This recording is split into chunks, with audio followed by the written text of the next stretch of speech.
So magsisindi na tayo ng kandila para sa kanya. Isa lang kasi mahal ang kandila, 10. Grabe. 10 ang isa. Mga ka-angkor. Hirap talaga ng maging angkor.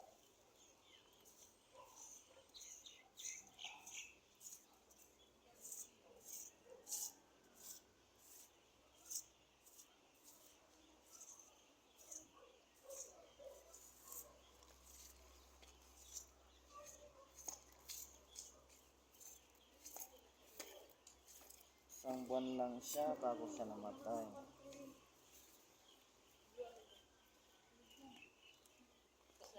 Wala ako nakadalaw kasi dahil sa trabaho. Antonio ay busy sa trabaho. Alam niyo naman.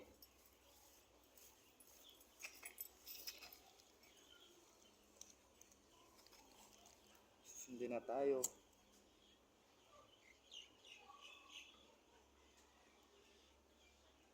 Mga ka-angkol. Hindi na tayo ng kandila na. Mga ka-angkol.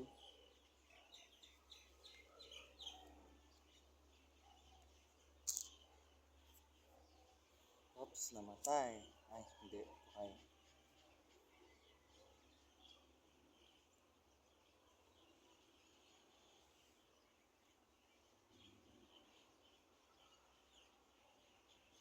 Punta ako na sa dalawang ang lolo mo. Kay lolo mo, Dominic. Kay lolo mo, Batna.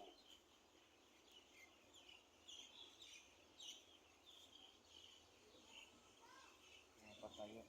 Ito na lang.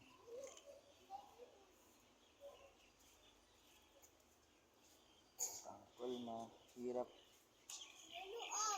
magpatayo ng kandila.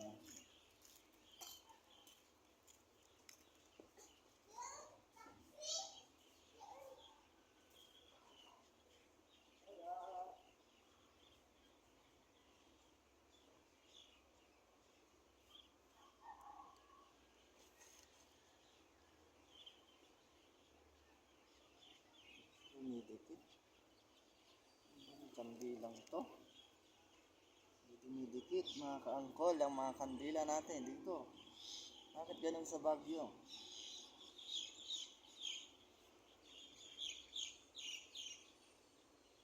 Ayaw talaga.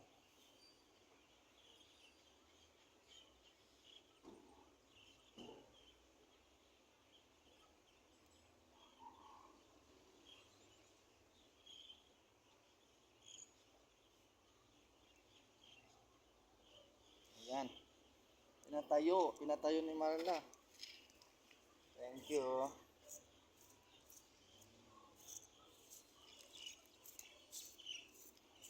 So ang aking inaanak, puntot niya. Hindi nadadalaw ng mga magulang niya, mga kapatid niya sa ngayong taon. Kasi yung panganay na ngayon, kapatid ni Marla ay nasa abroad, yung pangalawa nasa bahay, pero may umiinda naman ang paan niya kasi na-disgrasya.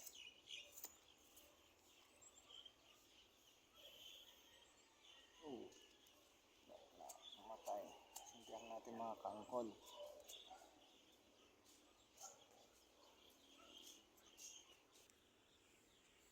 Balik po tayo dito mamaya. Kung makabalik ako dito mga kaangkol.